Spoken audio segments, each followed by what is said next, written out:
So this is a treat, everyone, because not only are you listening on Geek Girl Riot, but on IW Radio, but you are also watching on the 2021 Lakefront Film Festival. And we are getting to do a segment that you guys all love. And we have a very special guest. So I'm just going to dive right into this series, and you'll figure out what it is in just a moment. And I'm going to say, hello, everyone. And hello, Chaz Ebert. This is Sherin. And Nell. And we just called to say, what you doing? Oh, wow. Hello, Sherin and Nell. I'm very happy to speak with both of you tonight. And what am I doing? I am fighting jet lag because I just flew in from the Cannes Film Festival. And I think it's probably, I don't know what time it is in en France, but but I'm happy to talk to you. So, We are so excited to have you. And our listeners and watchers may not know this, but the three of us talk quite a lot on email. But and you two talk a lot. But this is yeah. the first time the three of us are getting to have a conversation in person. And Nell and I are just so excited to talk to you, Chaz, about you, which Oh, we feel like we don't get enough about you. all right. You of course are a producer. You are the CEO of all of the Ebert enterprises, from digital to publishing. Hmm. You are doing so much, philanthropically. But we want to get to know you and the path that you took to get here. Okay.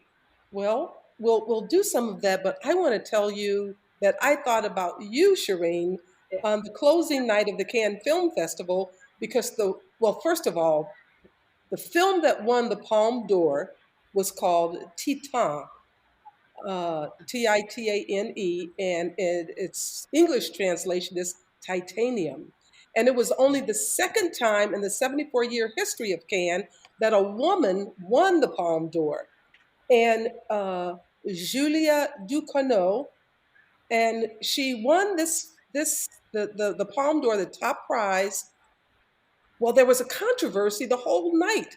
Her winning was controversial, and it was controversial because Spike Lee, as the head of the jury, accidentally disclosed the winner of the Palme d'Or before he disclosed all the other prizes. He I heard misunderstood about that. something that he misunderstood something that they were saying in French, and they said, "In Monsieur, President of the jury, what is the first prize?" And he said, "Madame, the first prize, the Palme d'Or is Titan," and they rushed over to tell him, no, no, no, no, no, no. First means the first prize you're giving, not the top prize. So poor Spike was, I know that he was embarrassed. And later I told him, please don't be embarrassed. For whatever happened, there was a miscommunication. There are flubs all the time. We remember La La Land, Moonlight at the Oscars with, Warren Beatty and Faye Dunaway. So, but once they announced Titan as the winner, I thought of you, Shireen, because it's a science fiction film. It's about characters whose roles are sort of fluid, not well defined. And the woman protagonist at one point, um, she I she poses as the long lost son of the chief fireman, and the fireman accepts her as as his son. Anyway, it's a wild film, and it's called Titanium because the protagonist is a serial killer who has a love affair with cars. So that's all I'm going to say. I'm not going to tell you anything more about it, but it's very high imagination, very high energy. The cinematography is beautiful in this movie, and the actress who has to carry this movie all the way through. Uh, she really gives it her all. We thought that she was going to win the best actress, but she did not. So I thought of some of the stories that you write because I love your writing. And I love the ideas. The last one you had, and I thought of you too when we were in the press conference, and she was talking about the fact that she says, "Yes, I know my character is a monster, but and I know I've made people feel empathy for a monster." She said, "But when you really look at it, she really wants what everyone else wants at the core, to just be loved, to have some connection to people, and that her life becomes better when she starts getting connected to other human beings." So, I Wow. thought, I'm sorry. So, Wow, no, that's mhm, phenomenal. Because that's something that connects the three of us mhm, is our love for film and our mhm. understand and for storytelling, really, and our Yes, yes, understanding of the power that it has to shape things and to mhm, reshape things. And it yes, sounds like this actress also understands that quite well. yes. And I Yeah. think the other thing that, for me anyway, unless I'm just finding something that's not there, but I don't think so. I think it's really there in great measure. The other thing that I know with me and Nell, I instantly had a connection with her because of her humanity, her generosity, her compassion for other people, her willingness to kind of go out of her way to help people. And I don't know you as well as Nell, but I'm finding that little by little in you, and also in your writing. I see that when you're writing about science fiction, it's also about how important it is to have that connection to other people, and so and the connection to humanity. So even though it Well, could be connection to spirit or whatever. that brings me to one thing that I wanted you to talk about, Chaz, which you were nice enough to let me participate in. Can you talk a little bit about the film competition that you just set up for young people? Yay! Yes, I can tell you about that. Okay, Sherin, I don't know. We've talked a lot by email, and Nell has seen me in person. I have to tell you, when I get excited about something, I get really excited. So I get kind of animated. Okay. We just had the No Malice Film Contest, and it was Yes. sponsored by the Abraham Lincoln Library, Presidential Library Foundation in Springfield, and Roger and Chaz Ebert Foundation, my foundation. And it was through a grant by Healing, Illinois, and the Chicago Community Trust. It was a contest for filmmakers from the ages of 11 through 21, so youth and young adults, and they were supposed to make a film no longer than 7 minutes about racial healing. And this came, we thought of doing this as a result of what happened with the tragedy of George Floyd last year, and the global protest, really protest, literally across the globe. People became, some people think that this is a word that's getting co-opted or denigrated by the right, but people became awake. They really awakened, and they opened their eyes, and they opened their consciousness, and they opened their hearts, and they saw that this was no way for anyone to live.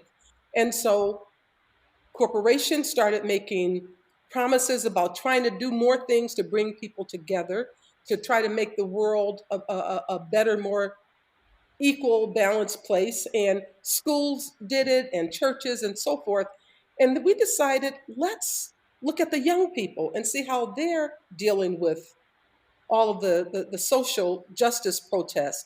And we had judges and the students were all from the state of Illinois, but we got submissions from all over the world. And so I'm hoping that we can do something with the other submissions that weren't eligible for this contest. And we had judges, and Nell was one of our chief judges.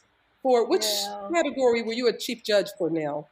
I am happy to say I was a chief judge for the 11 to 15, and they were Ah, so lovely. One of them read aloud the Amanda Gorman poem, ah, and Beautiful. yes, and what I loved about them, they, that age group, they were just so sincere, so committed, and so committed to the idea that change begins in each of us. They weren't like, and I want to pass some legislation or I want to buy something. They were like, I want to have these conversations and help people understand who I Mhm. am. And our winner, I think, I was astounded by the cinematic mastery of our winner, who did his entire movie in claymation. Really? Oh, Yeah. that's right. The claymation board. Yes, That's so difficult. Yes, it is. Well, he's a budding Wallace and Gromit. You know, and it was just so dear and so lovely.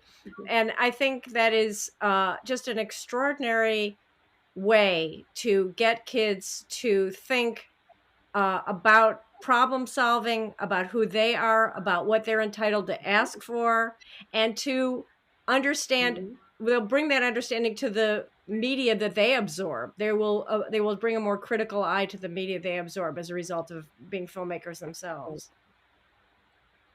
I have to tell you, after watching all of those films, I came away with a renewed hope, a renewed level of optimism for what our world will be and can be. Because looking at it through the eyes of those, there were three age groups, I think, 11 to 14, 15 to 18, and 19 to 21.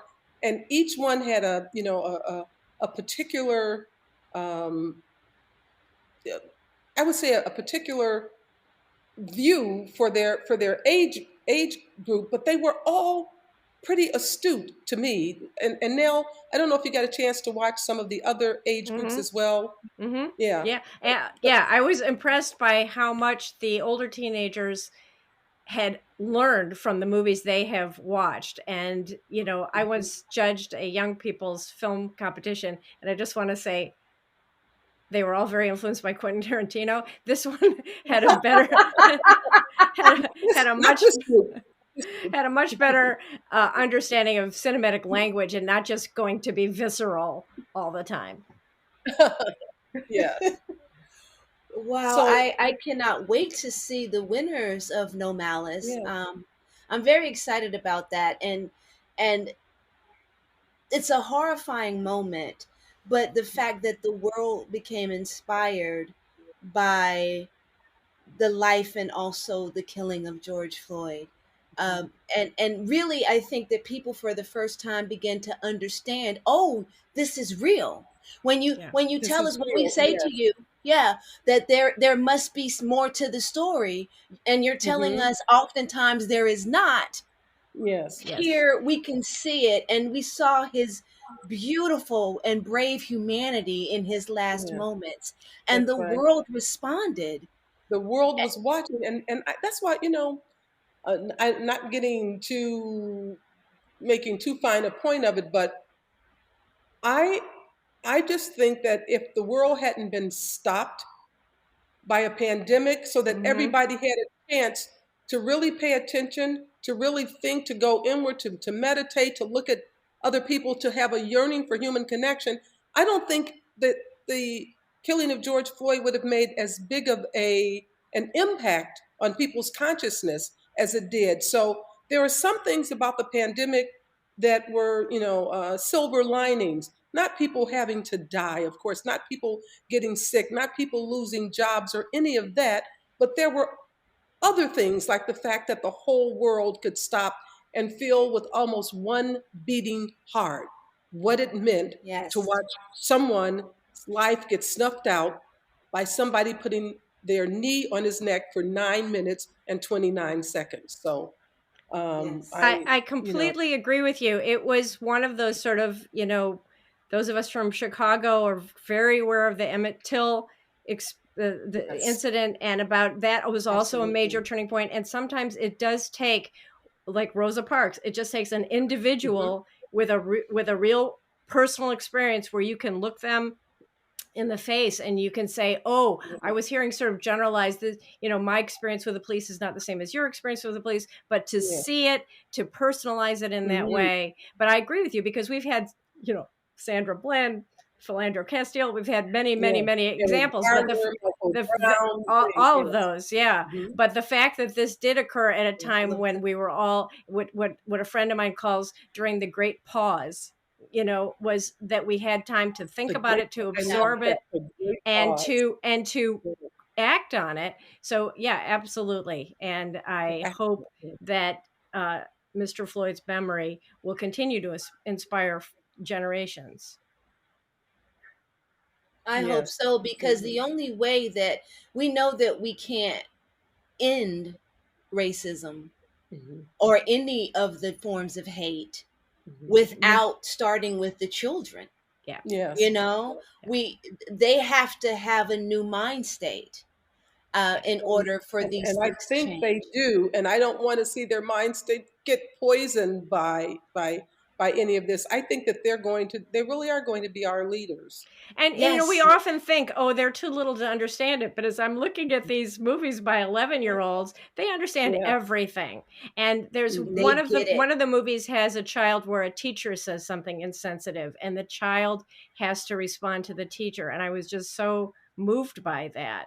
And another one is between two kids. Anyway, I have other questions that I want to ask Mhm. you. I'm going to go from kind of the Okay. tree to the Okay. forest here, and ask you, what was important to you about Roger's legacy? Why did you want to continue with RogerEbert.com and make it, instead of just an archive of Roger's work, to bring in really the people that he personally selected to carry that forward? What were you looking to accomplish? Okay. Number one, I didn't really think of it so much as continuing his legacy because it was actually a website that we both started together in 2002. I was actually the co-founder of it, and when he was with the Chicago Sun-Times, I was the one who suggested that he was such a techie that he should have, and he used to have a CompuServe website. Remember CompuServe way back when, I in the do. very I beginning, was on Roger had CompuServe. yeah, Roger had a film forum on CompuServe, and so we thought, you're doing all of this, you really should have another. You love this stuff, and so we started the RogerEbert.com in 2002 under with the in conjunction with the Chicago Sun Times. But in 2013, we were going to take it private because at that time um, the Sun Times didn't know whether they were somebody was buying it, and so we thought, well, we should go as a standalone site. We had no idea that Roger was going to pass away in 2013.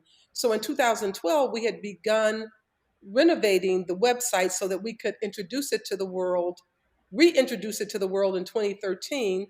And as it turns out, he got a chance to see the website before it went live in March, late March of 2013, and he passed away on April 4th in 2013. So he approved the work that Josh Golden and Table XI and all of us have been working on together, and he loved it. And so I thought, why, when he went back in the hospital, even though we didn't expect him to pass away at that time, I knew how much this website meant to him, and also it meant a lot to me, and so I just wanted to keep it going. And there were a few people he had been in correspondence with, but I actually ended up reaching out and hiring people and looking around, at people that I liked as well, and hiring people to help come in and keep the website going. And I'm really glad that I did. I think that we have one of the few sites that have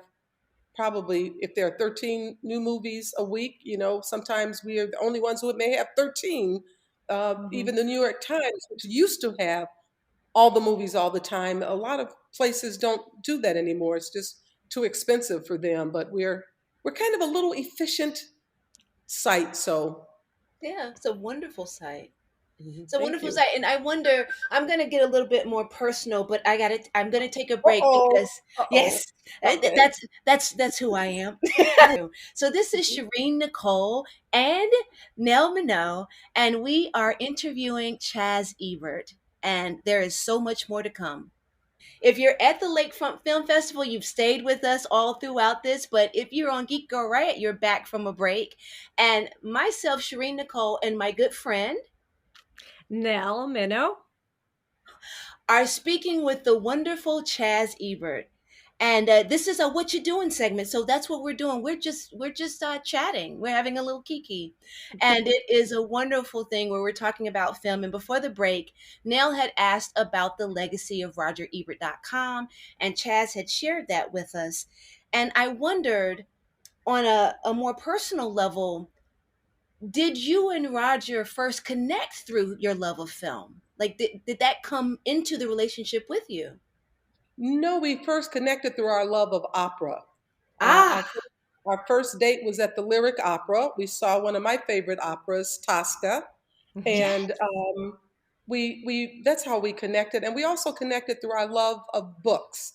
Uh, we both were avid readers, and uh, one of his dates to my apartment was admiring my bookshelves, and I went to his house and admired his many more bookshelves. And uh, when we put all of our bookshelves together, we just had lots and lots of books that we both would sit together in our library and read and talk about. So, but we also did, of course, the love of movies was also part of it, but Mhm. it was But it's the first opera storytelling. and books. Yeah, Yes. it sounds like it's the love of storytelling, the love of education, and all of those things are conversions because of course opera is a beautiful expression of stories and Yeah. so emotional because of the Hmm. music, right? But then the books, of course, are no matter which book you're reading, whether it's nonfiction or fiction or a biography, you're still taking in these stories Yes. that shape us. And I always say art shapes culture, and it seems like both you and Roger shared that belief. And so I wonder, what kind of led into you becoming involved with the business side of what he was doing?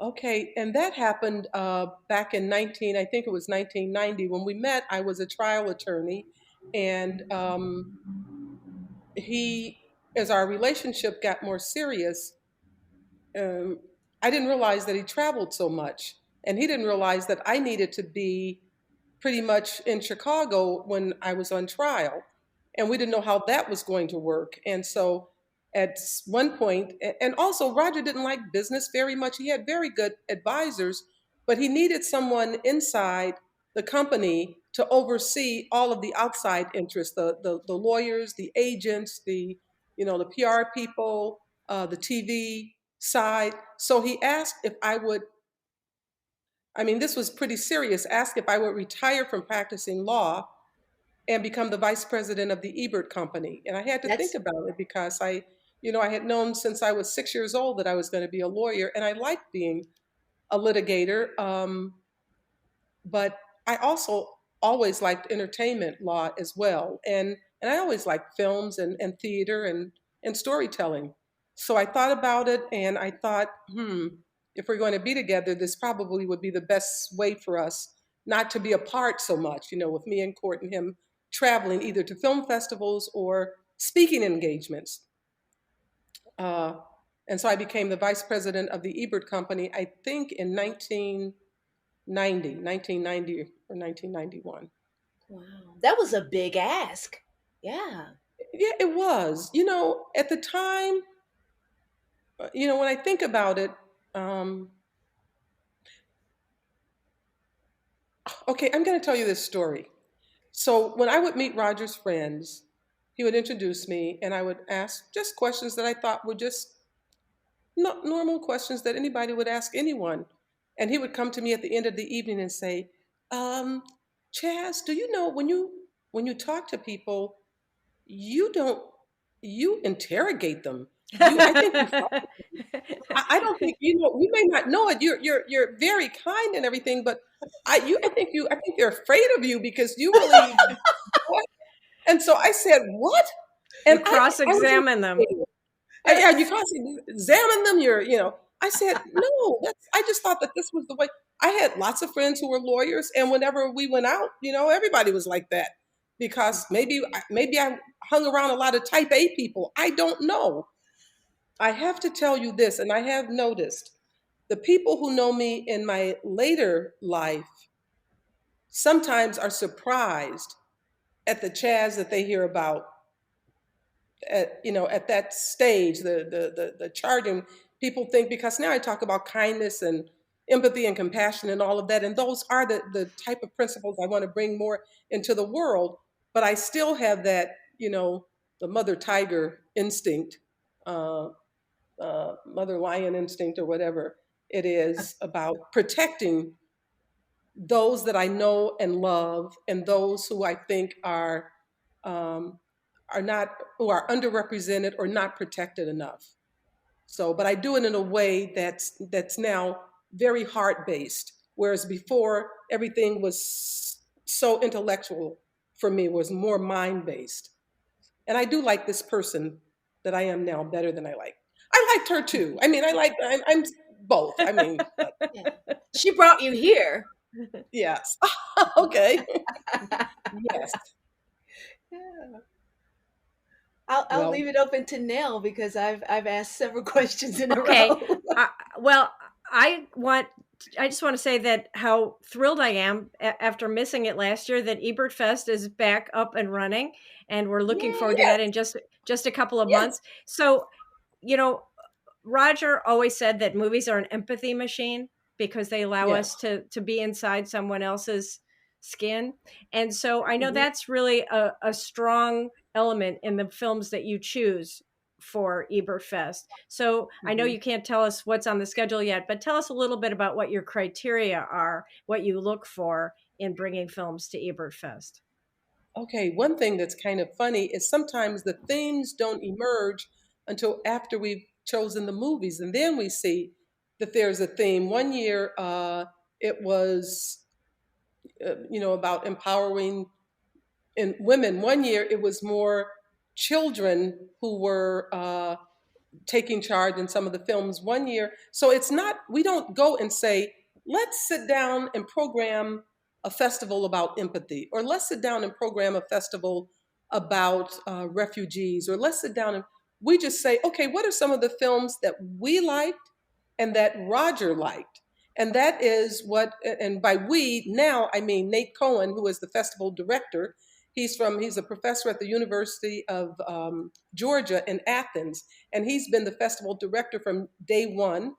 And so when Roger was alive, of course, Roger would choose, he had the final say. No matter, Nate and I would make suggestions, and Roger would have the final say about which films we would show. And now Nate and I jointly decide the films.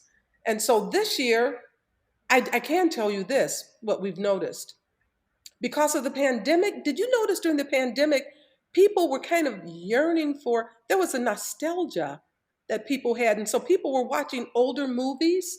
People were watching, when they weren't streaming, the new things like The Queen's Gambit or The Tiger King, or, whatever else people were watching. We were watching old Dave Chappelle shows.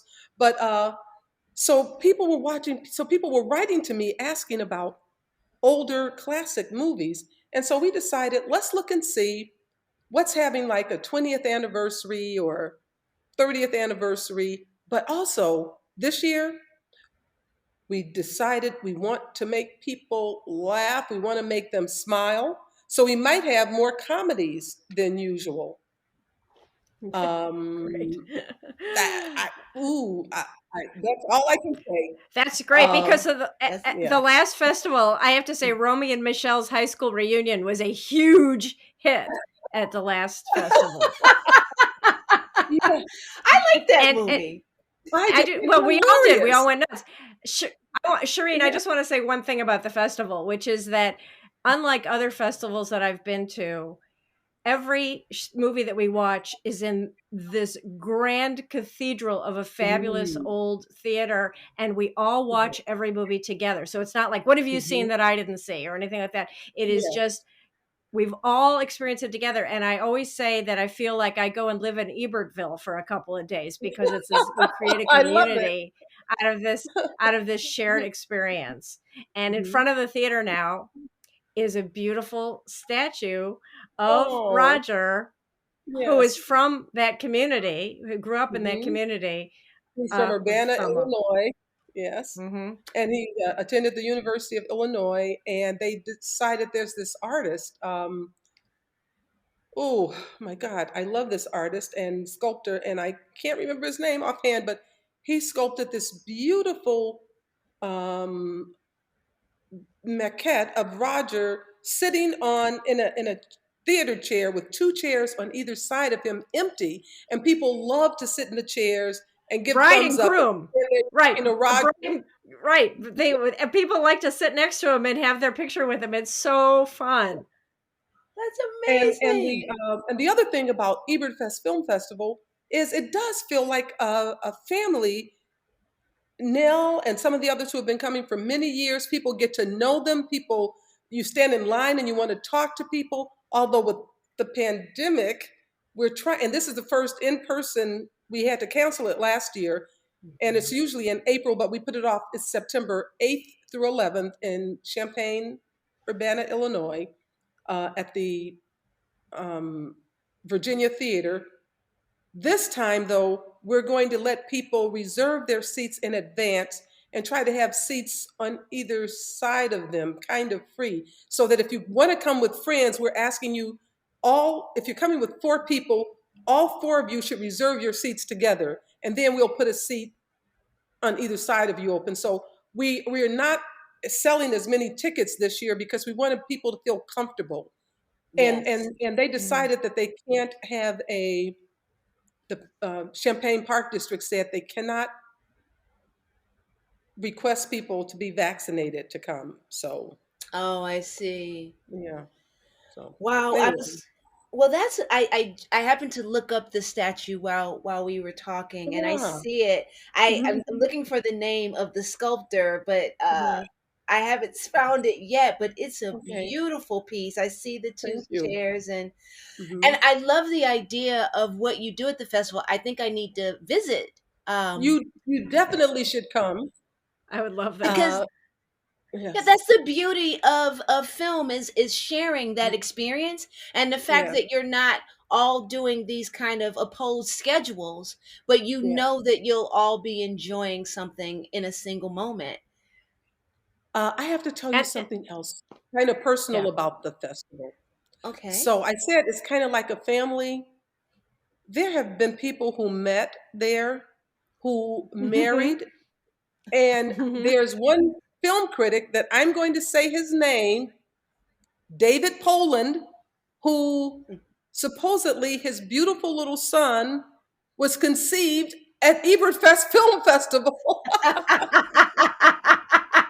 That's His wonderful. son and I he and his wife and son, so beautiful, and he brought his lovely wife. And the next thing we knew, there was a little David Poland Jr. That's not his name, but and we were like, oh, we were counting the months, and we said, oh, hmm, Hello. hello, yeah. It's an And there are some other inspirational.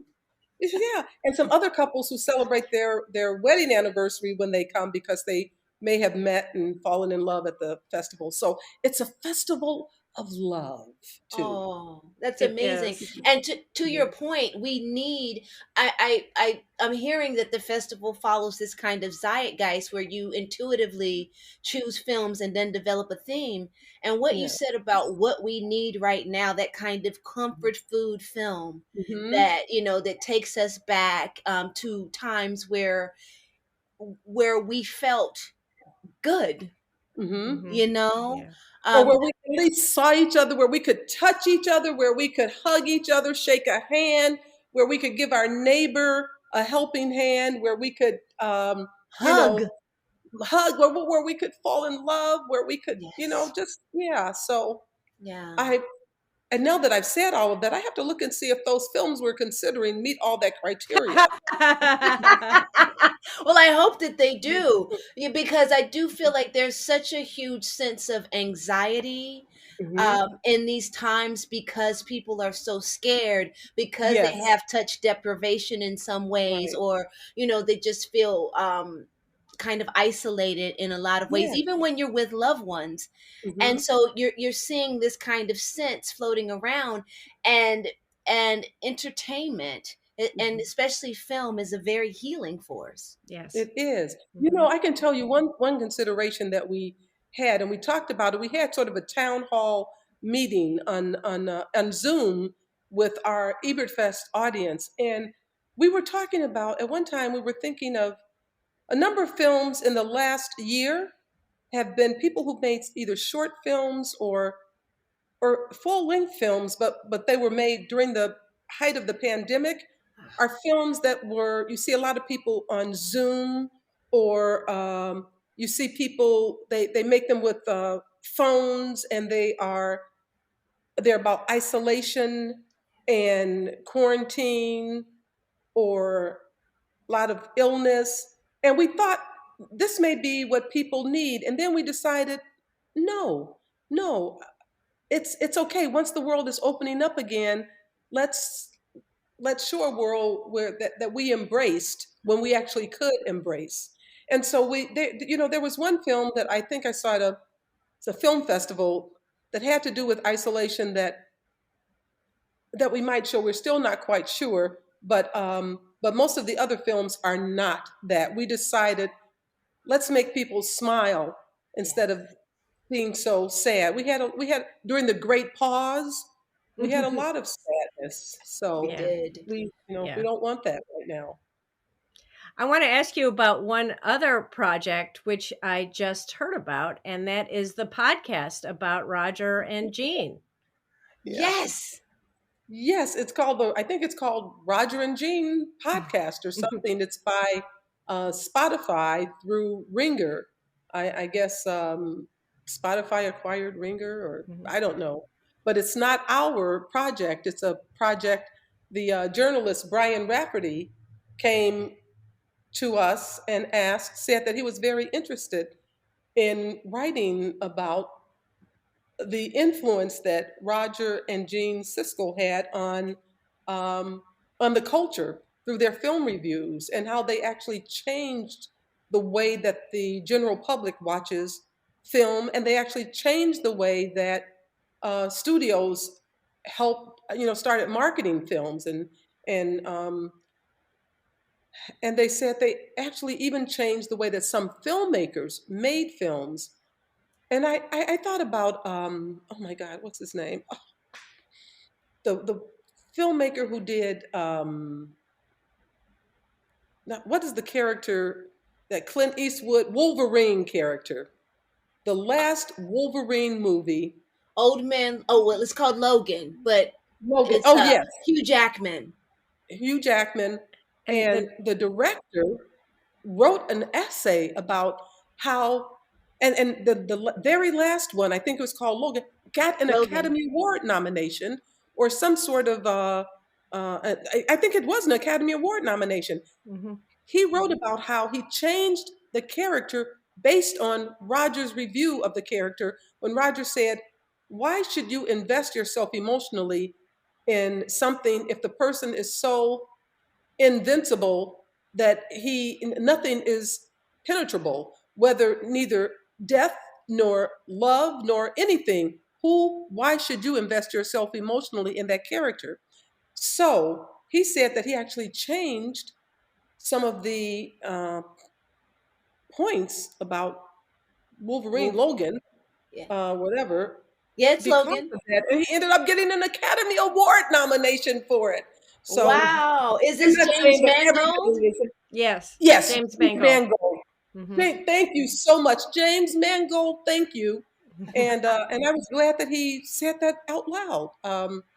But so I think Roger's passion and Gene's passion for movies, their passion was so genuine, and they really cared about people seeing the films. I know that Roger would scout some foreign films that he thought American audiences would like, and I get a lot of letters now saying, I think I would have never seen this except for the show. They kept talking about it on the show, and we thought, well, we got to go see that, or we should at least give it a try. And and they discovered they loved something. So Very cool. and they were both very funny. There Yes. was at one point they were going to have a TV show. I don't know whether they were going to play themselves or whether other people were going to play them, but it was going to be like the Odd Couple, and but they were like best frenemies or something. But it didn't get they didn't get a chance to do that. We But should do that. I think we should make that series. oh, you know what? You know what's funny? Someone actually told me they have a screenplay that's similar to that, and someone actually also wrote a Broadway musical Wow. about them that's similar to Book of Mormon, kind of, and it's a That would be multimedia event. So, amazing. so we're considering several things. We just have to see What what what happens. what works? Yeah. So the Yes, podcast is, as you said, from the Ringer. It's hosted by Brian Rafferty, and it's called Gene and Roger. yes. Oh, is it Yes. called Gene and Roger? I thought it was called Roger and Jean. Well, you know what? Variety What? reports that it's Gene and Roger, so we need to have a chat with her Variety about this. Wow. They sent it to me and said it was going to be called Roger and Jean. And I thought, oh, okay. Then I That's won't call it fine. Sissy and Ebert. But It's it's okay. It's okay because I love Jean too. And Jean, and I'm very good friends with Jean's widow, Marlene, and we're working on some projects together. And I love their children, Kate and Callie and Will. So it's all good. all right. Well, I'm going to take a break right there. There's a beautiful place to take a break for Geek Girl Riot. And then we'll be right back with Geek Girl Riot and the Lakefront Film Festival presenting What You Doing with Chaz Ebert, hosted by me, Sherin, Nicole, and the lovely and brilliant Nell Minow. So we're back. If you're at the Lakefront Film Festival, you're just rolling right on through. But if you're listening on Geek Go Right on Adobe Radio, this is a What You Doing with Chaz Ebert, who is an amazing woman with an incredible just life, an incredible journey. And so we are enjoying talking to her. We being me, Shireen, Nell Minow. and we're gonna dive right back in. Nell, what's on your mind next to talk with Chaz about? Well, I want you to now really give us the lowdown and tell us some of your favorite movies. Yes. Okay. The Chicago, the Gene Siskel Film Center in Chicago, they're programming some favorite movies, and they asked me for some suggestions, and I think the one that they're going to choose that is in my top 5 films is Daughters of the Dust. Oh, Um, amazing. isn't Yes. that an amazing film by Julie Dash? And I think that's the one that they're going to choose.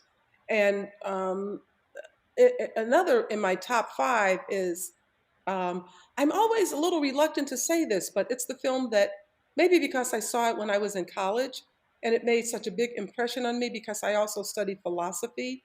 And back then, when I was in college, it was Elvin Toffler. He was talking about the third wave. We were Mm-hmm. talking, it was George Orwell talking about 1984, and we were talking about all those kind of things. And there were in the psychology classes, they were talking about the state not taking over your mind or identity. So at the time that this film came out, and also I love languages. I speak a little bit of I used to dream in Spanish. I'm not fluent anymore. I have to speak French every year when I go to France. When I was in college, I spoke a little Swahili, and so I just like languages. And so maybe this film, all of it touched a lot of touch points for me, and was beautiful visuals. But it was Stanley Kubrick's A Clockwork Orange, and Oh my goodness. that's probably my favorite film of all times. Wow. Okay. Let's get Yeah. into both of those. So let's start. This is really good. Oh, I'm okay, I'm ready now. So let's go back to Daughters of the Dust. What is it Okay. about that film? What drew you to it, and what continues to bring you back?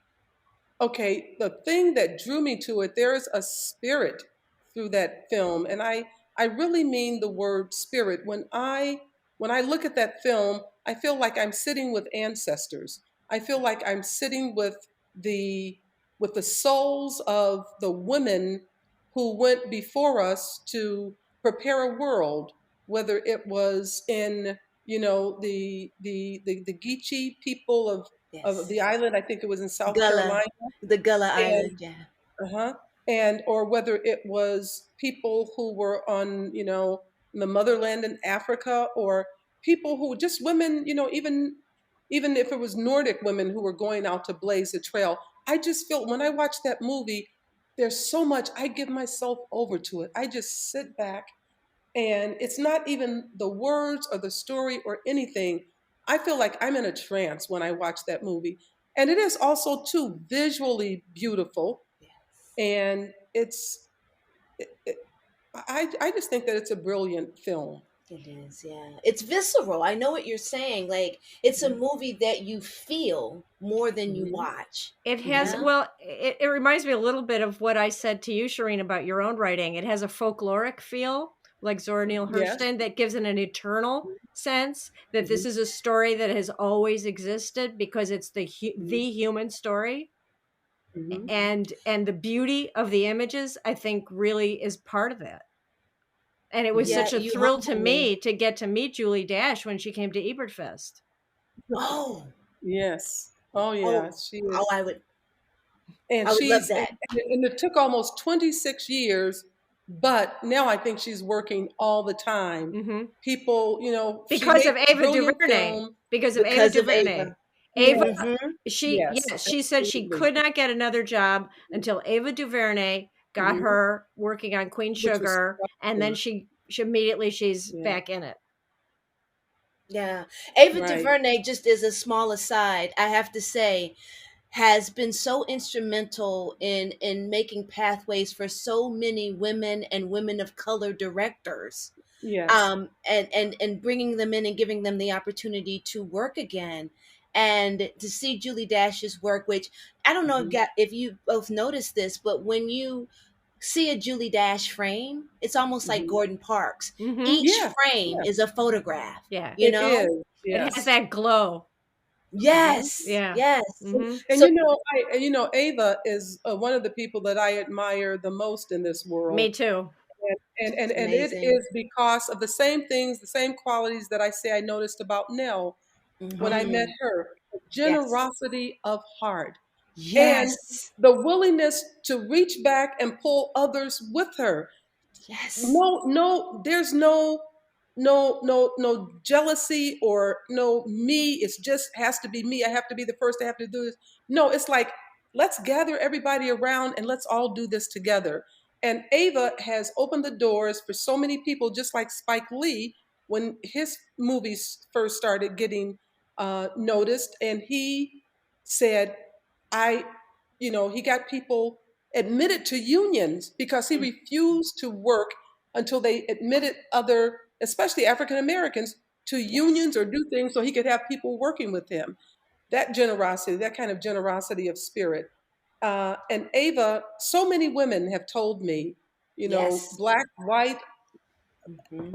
Asian, Latina have told me that they are working because of Ava. Every year at She's a And Comic woman of Con, her word. yeah, She is yes. a woman of her word. every year at Comic Con, I go to the panel, which I'm going to again this Saturday, of women directors. And Yeah. Hmm. many years in a row, the needle didn't move the same, 4%, Hmm. 3%. And then all Hmm. of a sudden, after Queen Sugar, all of a sudden, because of Ava DuVernay, and because not Hmm. just that she brought these women in, but she let each of them bring their own spirit to each episode. Yes. She Hmm. each one of them said, she just said to me, make a beautiful frame. That's all she said. Ooh. Hmm. And Hmm. she Yeah. let them go, and she elevated them to higher positions like showrunner.